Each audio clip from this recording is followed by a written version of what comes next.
Welcome to the Jeff Knows Inc. Entrepreneurial Show with your host, Jeff Lopes. We're live on the Jeff Knows Inc. podcast. I'm your host, Jeff Lopes. Super excited to have on today Jake the Snake Roberts. What is up, brother? Just getting through it, man. Day to day. Christmas is around the corner, and it's a special time. I got a lot of grandkids, and how many grandkids do you have? 10 so far. Wow. The family's growing. I expect somewhere around 2023, whenever. So by the time it's over, that's a lot. That's a lot of Christmas shopping. Well, I have 8 kids, so yeah, that is amazing. Yeah, it's a great time. I had some foot surgery done that was really more extensive than I thought going in. I didn't know it was going to be like that, and it's finally healed, 3 months. And it was a lot of fun. They wound up putting a woman's placenta in the wound to help it heal. Stem cell is a good thing. And I just didn't like the nickname I picked up, Pussyfoot. I actually came up with that. Yeah, of course. And, just a special time of year, man. It really is. Christmas is great. Yeah, Christmas is always one of those special times of the year, even as a kid. I mean, it's I got 2 small ones, a 13 and 15-year-old. So, I mean, they're still at the age where you can see they really enjoy it. I mean, it's being around, like you said, around your grandkids. Once you're around kids, that's the whole idea of Christmas, right? I mean, the whole deal is they're not paying the bills. Yeah, that's what I'm saying. But the thing is, paying the bills, they weren't damn happy about this shit. When you get to a certain age, it becomes very materialistic, or it becomes very just what you buy. It's not even an enjoyment. But once you're around kids, you still have the fun, the enjoyment of it, right?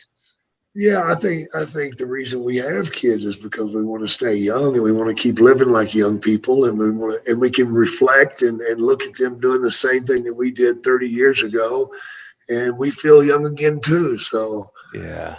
It's all good. Let's start off. Let's jump back. Let's start off. What was your first interaction with wrestling? What age? With wrestling? Yeah, with wrestling. When was the first time you actually walked into a wrestling school or had some interaction with it? I know you started. Did you start off as a manager originally? No. Okay. No, I as far as wrestling, it's been in my family my whole life.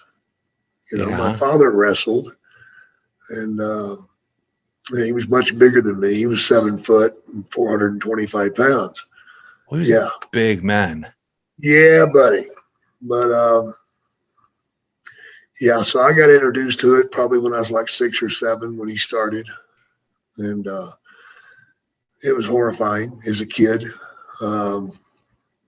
He never smartened us up to the real and unreal aspects of the business.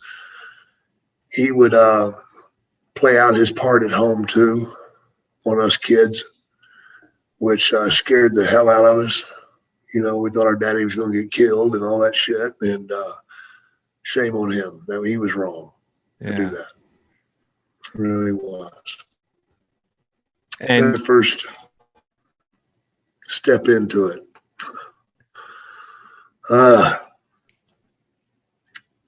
But he never raised me. He was an absentee father. He had something better to do, whatever. He remarried, divorced my mother, remarried. Pretty ugly picture. He was a pedophile. Oh, gosh. And, okay. A lot of ugly shit there. I don't really feel like talking about. No, just talked that's about fine. Lots of other places. Yeah, of course. Today, but I hated wrestling because I thought wrestling is what kept my father away from me. And that's not the truth. The truth was he was a dick and he didn't want kids. He wanted to chase girls, young ones. And that's what his life was about. And so I went through high school. I excelled in school, really good at grades.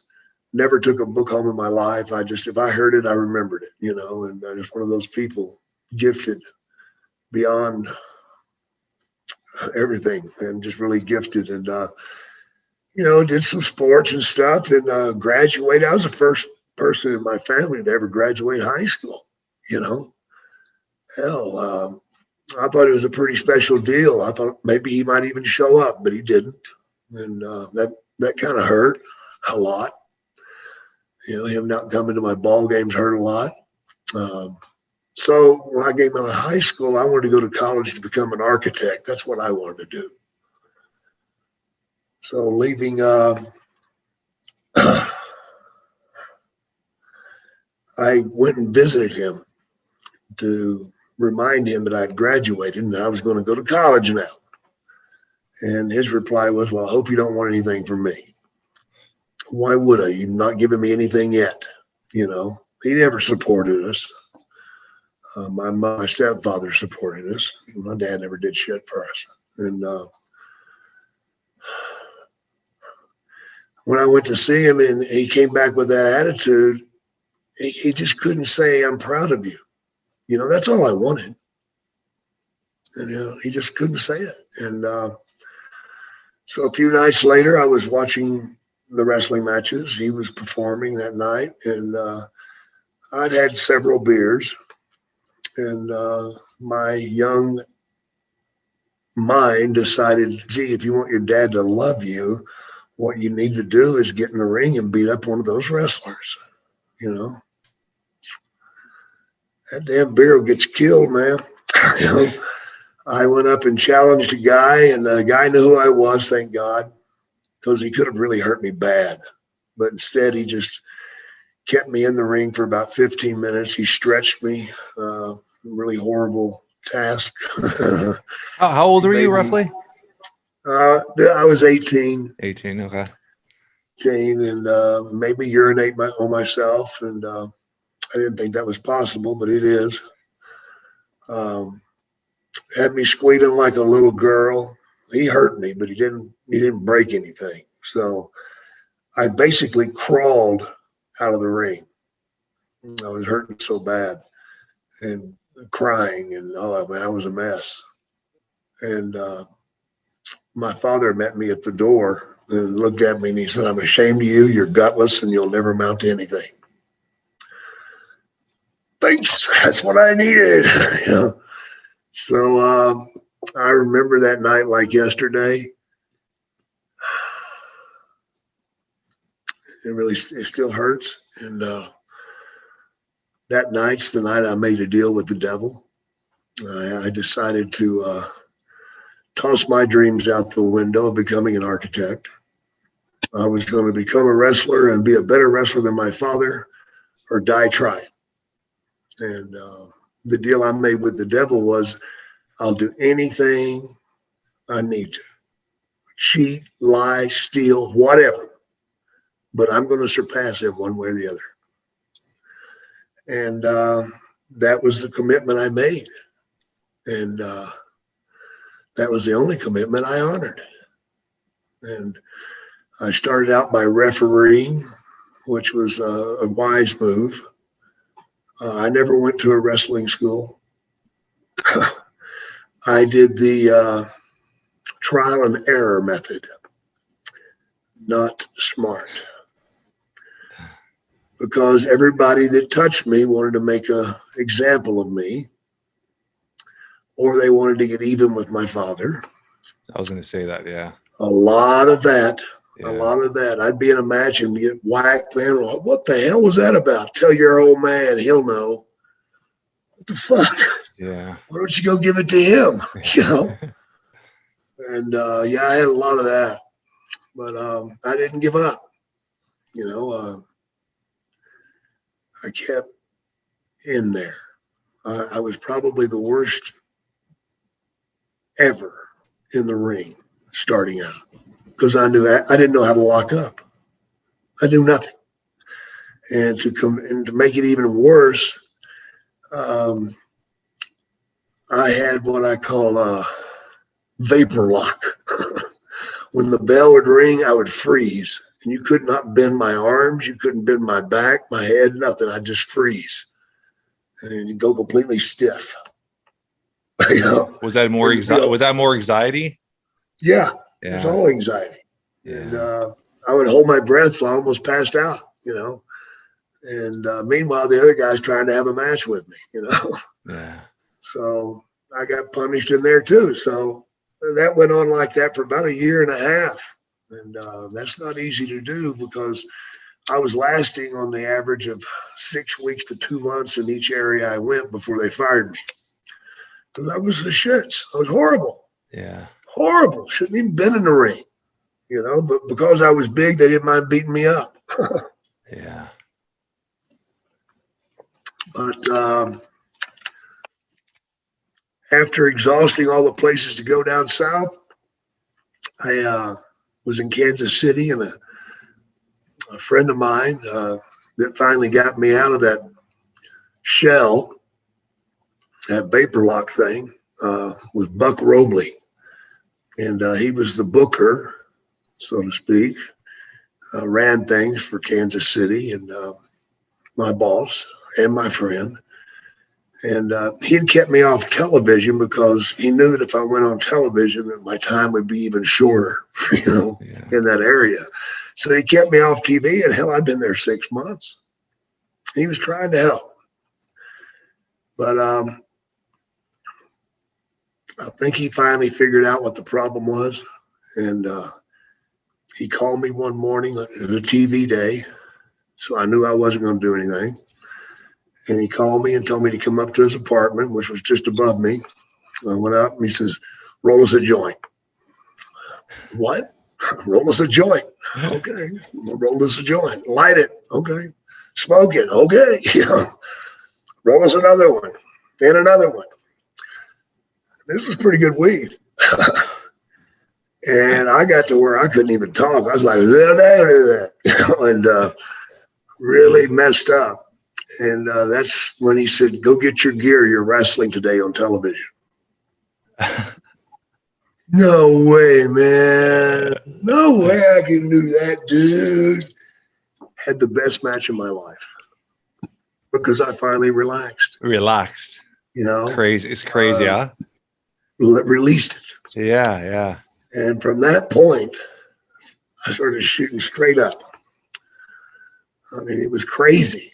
Could not believe why I've been stuck in that vapor lock bullshit for so long when all I had to do is just go out and have fun. Yeah. Fuck. Yeah. It really pissed me off. Yeah, but sometimes you just in life you just need those trigger points, right? Those just man. Just snap it. Buck told me, he says, I think the problem is you can't go out and perform as something else because everybody in the locker room knows you, and you don't want to be a phony type thing. Yeah. You want it to be you. So you got conflicting stuff there. So what you need to do is go someplace where nobody knows you and start there. So, okay, whatever you say, Buck. And about 3 days later, he called me and says, you're going to Vancouver, British Columbia. God damn, Buck, we don't have to go that far. I mean, I don't know anybody in Montana either, you know, or Denver even, or New Mexico, or LA. Huh? How about Miami? But no, it was Vancouver, British Columbia. Worked for a guy up there called Al Tomko and Gene Kaniski, a world champion at one time. And, big name. Yeah, I wrestled Gene twice. Horrifying. He was a big man. He was a big man too. Yeah, but at the time he was, he was closing. I mean, he was in his 60s. Yeah, and he was in tremendous shape. Yeah, he ran like 5 miles a day at that age, huh? Crazy. Yeah, and he could run circles around me and blow me up. But he didn't even have to do that. He just tied me in knots and then untied me without me even knowing it, and he'd have me in a hole, and all of a sudden he'd move around a little bit. And he goes, "Hey, kid, quit selling. You got me now. You just reversed that." Holy shit, I did, didn't I? I didn't do shit. He just moved me. But, then I wrestled a guy named Moose Morawski, an old timer that was my first sellout. We sold out the P&E Gardens there in Vancouver, man, 2 weeks in a row. And that was pretty amazing, man. Jesus. What was your performance name or your stage name at that point? You just go under your normal name, or you had a name? I was going under Jake Roberts. Okay, just Jake Roberts. Okay. You know, before it had been Jake Smith. Yeah. And then when I was refereeing, it was Fred Platt. That was the guy I grew up with. My dad just said, tell me one of your buddies' names at school. I'm like, Fred Platt's one. Alan Murphy goes, we're going with Fred Platt. And that's the announcement is Fred Platt. Fuck, you know. But I did Vancouver. After Vancouver, I had booked a trip to Japan and went over there for 8 weeks. That was a reality check. Their level was higher. Their level was pretty, my God. Yeah. They were killers. Yeah. Their level is, their training is at a different level at that point. Yeah. We should be ashamed of ourselves, you know, compared to them. But I went over there and worked for 8 weeks. And then on the way back, I stopped in Hawaii for 2 weeks and enjoyed some sun. And I was headed to Calgary. I'd never been to Calgary. I'd never heard of Calgary. What time of year was this? Because Calgary gets pretty damn cold. It was cold. Yeah. It was. I'm from Toronto, and Calgary is a different level of cold. It's December. Yeah, it's cold. It's cold, and lots of snow already there too. Oh yeah. So when I got on the plane to come to Calgary, people were just looking at me and shaking their heads because I had on a pair of cutoff shorts and a tank top. That's it. I didn't have a jacket with me. When we landed in Calgary and they opened the door of the plane, man, I nearly shit myself. I could not believe how cold that was. Yeah. And so I got through the airport and I got a taxi. We went straight to the Bay, I think it was called. Yeah. And went shopping and bought all sorts of warm shit. The Hudson Bay, yeah. Yeah, then I went to this. Your memory is on key, man. I love it. They remember all these little things, these names. That's awesome.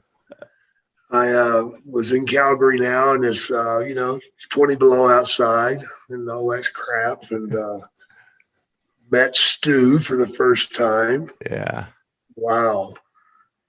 Stu Hart. And the Hart children, of course, and. I was staying where all the wrestlers that came to town stayed. Before you continue this, what does Stu Hart mean to you? That you took a deep sigh there. I love him for the opportunity that he gave me. Yeah. But, he really abused those kids, man. He did. Oh, God, did he? I've read stories that he was very tough.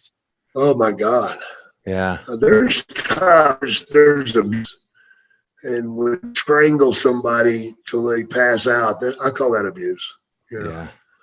When you hip toss your children down the stairs, I call that abuse. Yeah.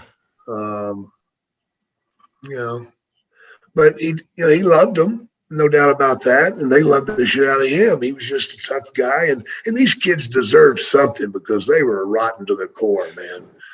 Oh my God. You know, they would steal his cars and sell them and do shit like that. Yeah, new Cadillacs and sell them. And Stu would go, hey, he says, anybody seen that caddy, the green one? I haven't seen it in a week. What the hell happened to it? Smith Hart, the oldest boy, he'd take them and sell them. Whatever. But working there was an opportunity to work main events, and because it's a whole different animal working main event than it is working first match. Yeah. Mindset's completely different. You got to take care of more. You actually work less. But the preparation is probably a lot more too, no? Yeah, you got to be more in tune with what your storyline is and all that. Yeah. You're on first match, there's no storyline. Go out there and perform. Yeah. and you have to work your ass off, you know. But yeah, working in Calgary was an eye opener. It was a great opportunity for me to move up the ladder. Quite the experience going through blizzards, going through my first Chinook. Are you familiar with a Chinook? Yeah, of course, from Canada. Yeah. Okay, here's what happens, folks. I went to bed and it was 30 below zero, 4 feet of snow. Yeah. All right. When I wake up, I'm sweating my ass off, almost out of breath because it's so hot in my room. And I go over to the radiator. They had the old radiators. Yeah. And it was hot as shit. I'm like, what the fuck, you know? And I look outside and there's no snow. Yeah. The snow's all gone. What the fuck? And I touch the glass and the glass is hot. What the hell? How many months have I been asleep? I thought I was Rip Van Winkle, man. I thought I passed out and didn't wake up for several months. But that didn't make sense because wouldn't they kick me out of this room? I was really confused, man. And then I found out that happens every now and then. The westerly winds off the ocean shoot through the canyons and come right into Calgary and warm it up. But then that night it dropped back down to hell. Yeah. We did some of that, and we had quite a few really crazy experiences up there, you know. And going to Stu's house to work out because he had a weight room / wrestling match, death chamber down in the basement. And if he heard the weights being jingled, that was his cue to come down and teach. Yeah. He's going to give you a lesson that you do not need. Unless you want to become a mass murderer, then you should learn this. But no, he was wonderful, man. And certainly the most incredible wrestling mind ever. Yeah. He knew more about how to break bones than anybody else ever has. He was a tough man, huh? Oh my God. Yeah. You have no idea. Yeah. The things that he could do to a human body. I mean, my God. Dude. But if you think of the lineage, like the amount of wrestlers that came out of there, it was incredible. Oh yeah. Incredible. Oh yeah. Well, a lot of it was because if your career was going well, you would not be there. Yeah. Okay. Because this was for a great pace to learn, because you'd get the opportunity. The reason you got the opportunity to learn or to get in the ring is because if you were pretty good at your art, you wouldn't be there. You'd be someplace making real money because we weren't making much money. I think I was doing like 400 or 500 a week for 7 days, and putting your body through so much stress. Yeah. And the weather and everything else that went with it. And oh my God. But I was up there learning with another young guy named Junkyard Dog. Yeah, I read that. Mr. Ritter. In fact, I believe that we had the first ever ladder match. As I'm looking in the background, I see a ladder on the wall there. But Oh, up there. Yeah. That's with DDP. We'll talk about that after. So, what's obviously how was your relationship with Junkyard Dog? Because everybody says Great. he was such an amazing human. No? Yes? You're looking around? I knew him real well. JYD, like myself, had a addiction problem.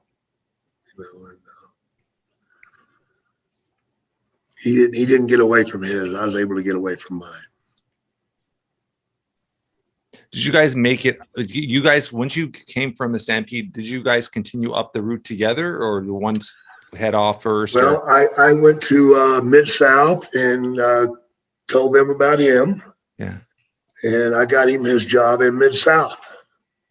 And once he got to Mid-South, brother, the roof blew up for him. he went from being Sylvester Ritter to Junkyard Dog. And once that happened, it was, the sky's the limit. Yeah. And he was off and running. He ran real hard, man. And, he went from there to New York. And after that, it was over, But then, of course, him dying in a car wreck. Yeah. How let's talk about your nickname. I mean, I know your stage name, the Snake, and where was your first introduction to the Snake? Because I remember reading a little article that correct me if I'm wrong, you were terrified of snakes to start. Yeah, I am. You still are? Oh yeah. Interesting. Yeah, Okay. Can't stand them. Won't have them around me at all. Yeah. The only time I wasn't afraid of that snake was when the bell would ring, and at that point, that guy that walks through that curtain can't be hurt. I have no pain. I feel no pain. Nothing stops me. Never give up. I'm going to go out and perform. Fuck the snake. I don't give a shit. And right on. Even when it bit me out there. Yeah. One time Steamboat had to pull it off of me because it choked me out, during a match. Was this live TV? No, this was in Indianapolis, and I had the snake around my neck, and I'm hitting Steamboat. He's got the Komodo dragon. Yeah, I remember that. And he's chopping me, but at some point, I just remember car lights coming at me. So you're really choking him, and I went down. It doesn't take that long. No. They don't strangle you. They hit these carotid arteries in your neck. Yeah. They cut the blood flow off to your brain so you pass out. But they'll still hold on to you till you die. Hey, great deal. Then they release. But yeah, man, Steamboat had to rip him off of me because I was out. I was completely out. And I just remember coming to and remembering what Vince had said, if that snake ever gets in the audience, don't come looking for me. You're fired. And as I look up, the snake is still, the tail of it's still in the ring, but over half of it's in the crowd. And the crowd is scattering and people are getting hurt. And so I grabbed the tail of it and jerked real hard and ripped it back into the ring. So probably saved my job. So who first introduced, who gave you that idea? Was it your own idea for the snake, or who gave you that idea? Yeah, I'd come up with that idea years before. And I even took the idea to Bill Watts, who owned Mid-South. Yeah. And his reply was, this ain't no fucking circus. God damn, just work harder. Right. This ain't no circus. Really? You got the Junkyard Dog. You got Jake the Snake. Come on. Really? You got cowboys and Indians. Yeah. What is this then? But he didn't want to hear it because I was wrestling a guy called Lord Humongous at the time. Yeah. We had a hockey mask on all the time. Okay. And he would headbutt me, of course, and bleed. I'd bleed everywhere. With the hockey mask on? Yeah. It wasn't no circus though. Okay. Right. So my idea was to put a snake in a bag, and that would be my evening, what would square us up. Yeah. The mask thing, Bill's idea was, here's a great idea. You wear a mask too. Oh yeah, that's a great idea, Bill. Fuck. Give me a break, man. Really? It's the best. Okay, we'll do it. Yeah. So, Ricky, I'm going to throw some names out there. Ricky the Dram, Ricky Steamboat. What was your relationship? Do you have any good stories with him? Oh, we just had a great time in the ring, man. Yeah. He's very talented too, huh? Oh, it was awesome, man. Him and I together, we never even talked to each other. Yeah. We just go out there and do our shit, man. He understood. See, back in our days, we didn't go out and rehearse matches. Yeah. That didn't happen.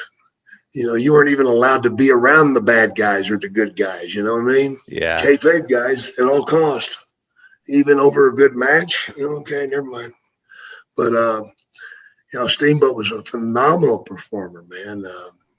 He had the art of selling down, and for a great baby face, you've got to be able to sell, because that's what gets you the sympathy from the crowd. And that's what gets the crowd involved and cheering you on, so you can come up to your feet and make that comeback, and he knew it. But we just go out there and have a blast, man. Yeah. Steamboat and I, man, we were close, bro. Yeah. What about Macho Man? On the other hand, he's a psycho, man. He's a psycho. I remember. What you see is what you get. All right. Diamond Dallas Page told me a whole bunch of stories of him, and I was just like laughing my head off, man. He said the exact same thing. What you see is what you get with him. There was no out of character ever for him. No. And see, the problem with me is that, I wound up slapping Elizabeth. And little did I know that her family is from the back hills of Kentucky. They believe in that wrestling. And you promised us that our little baby girl would never get hurt. You'd protect her. Well, you lying son of a bitch, don't you ever come back to our house again. And threatened him with a gun. Get the hell off our property. Wow. Yeah. So he comes back to fucking WWE going, I got to do something. I got to kill that son of a bitch just so I can get even for the family. So we had to cut the program short because they wouldn't even allow them to be together. Oh, yeah. Great. He was that intense, huh?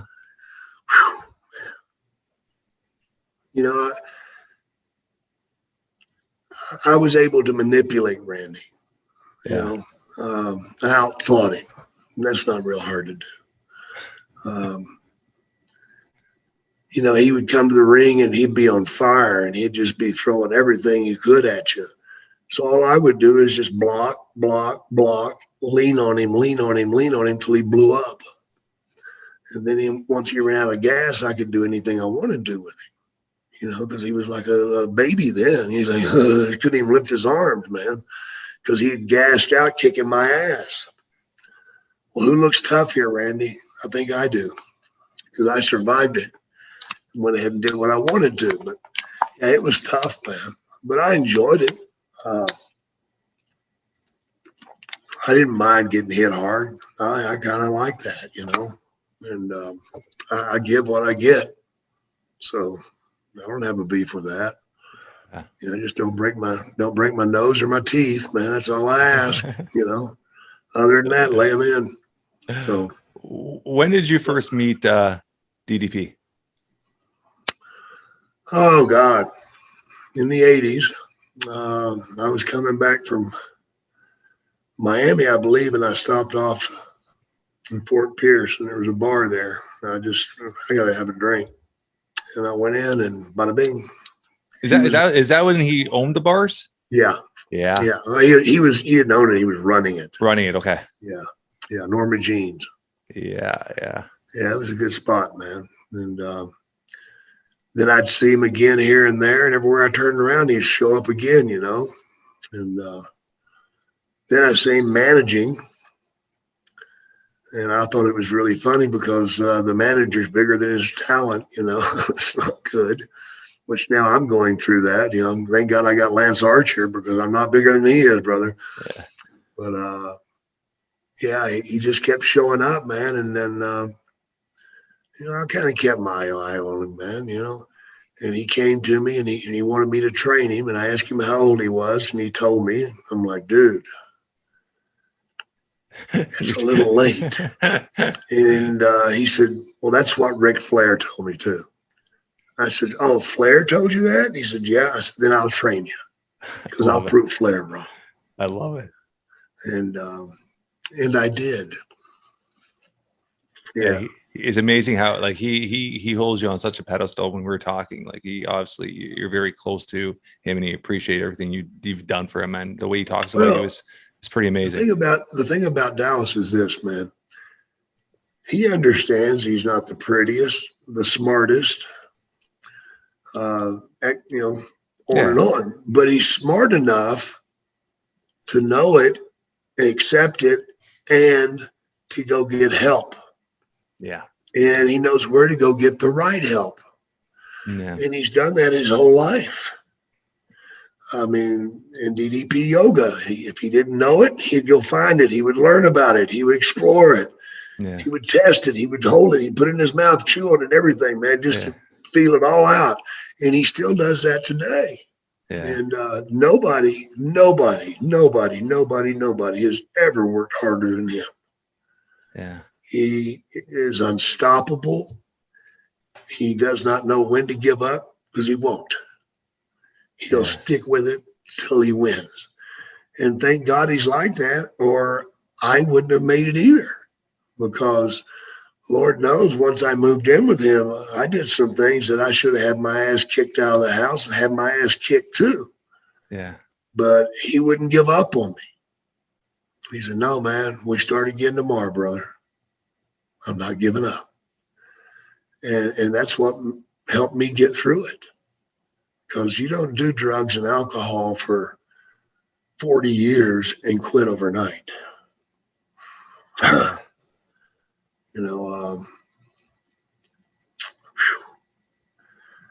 It took nearly 2 years for me to get it right. And it'll be, and like anything, when it comes to addiction, it's the rest of your life. It's every single day is a new day, right? Yeah. Yeah. Well, I guess I'm fortunate or foolish one. I've reached a place in my life now that I don't think you can make me do it. I love it. That's amazing. The smell of alcohol makes my stomach turn.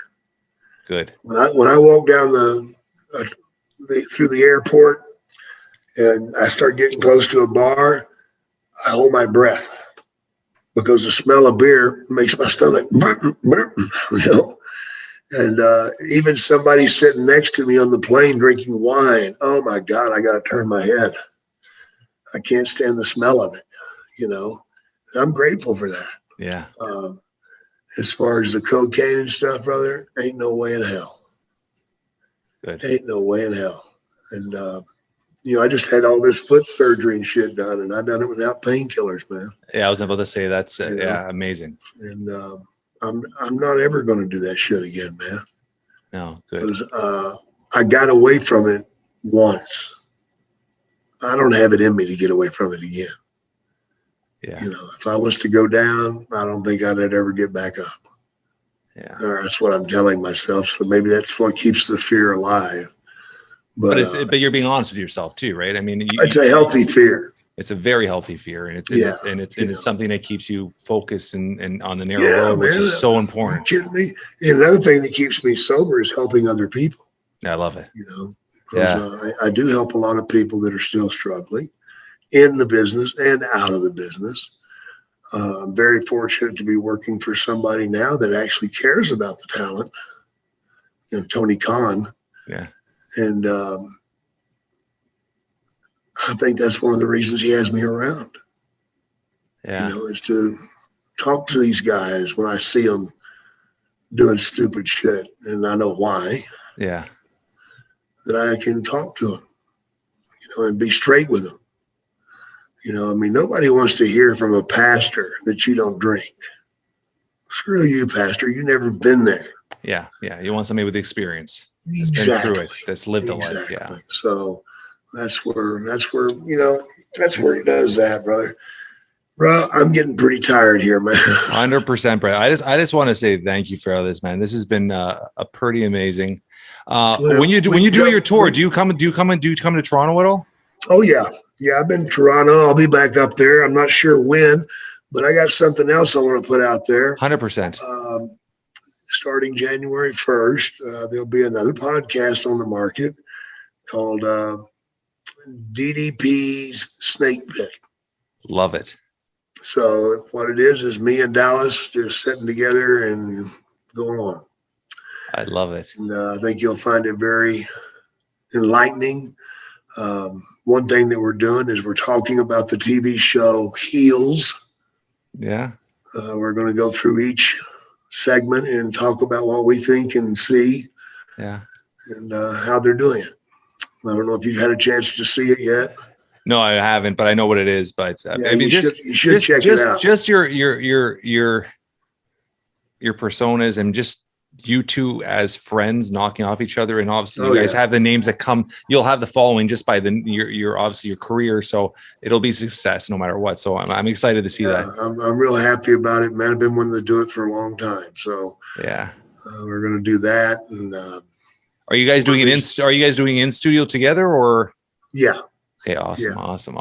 Awesome. Yeah, we're going down to the Performance Center there in Atlanta and doing it. And, couldn't be happier about it. But I'm still doing AEW. I'm just waiting for Lance to heal. Yeah. He hurt his neck. Doing something a 275 pound should never do. Yeah. A backflip. You don't need to. It's so crazy. After all these years, you're still involved in the same sport. Yeah, man. Well, I got a chance to go back, and I thank AEW for that, man, because it had been 20 years since I've been in the ring when I went in and cut that promo on Cody, and it was one of the most incredible feelings of my life. Yeah, the fan reaction. It's like I'd never left. Oh, they just went absolutely bonkers. Well, you have to realize, and I'm sure you do, but I mean, growing up, even myself, I'm 44. I mean, you're my childhood, right? Growing up, yeah, man. You were like somebody we looked up to, we watched, and in Canada, it was once a month they had the Saturday night special. And that's when you finally saw the big names fight each other. Like that was, I'd fall asleep on the couch. My dad would wake me up at 11 p.m. at night to watch it with him. Like these are all memories you can't take away, right? Yeah. Maple Leaf Gardens, like it is just childhood memories, man. It just that's why I go out and do Comic-Cons and things. Yeah. Because I get to meet the fans. I get to hear those stories. Lots of times there's tears involved because maybe the person that they watched it with is gone now. Yeah. Oh, I just lost my dad. I lost my dad recently. There you go. Yeah. Yeah. See, so for me to hear all these wonderful stories and see how affected they are. Yeah. It just tells me that, Jay, all those years that you were out there killing yourself, it did matter. Oh, 100%. It mattered a lot. 100%. Well, see, when you get down and out, man, it's pretty easy to say shit don't matter. Yeah, yeah. But I'm not down and out anymore, man. I'm up at the top, rolling in it, having a great time. I'm proud of you, brother. We're going to try to stay healthy. We got some things we're dealing with. But we're going to try to keep it in the middle of the road anyway. Yeah. But those podcasts will be coming out after the first year. Check us out. Let us know what you think. I wish you the best. I'd like to come back on and do another one sometime. I love that, brother. Love that. Well, let's wait a month or so. We'll do it. Thank you, brother. Take care.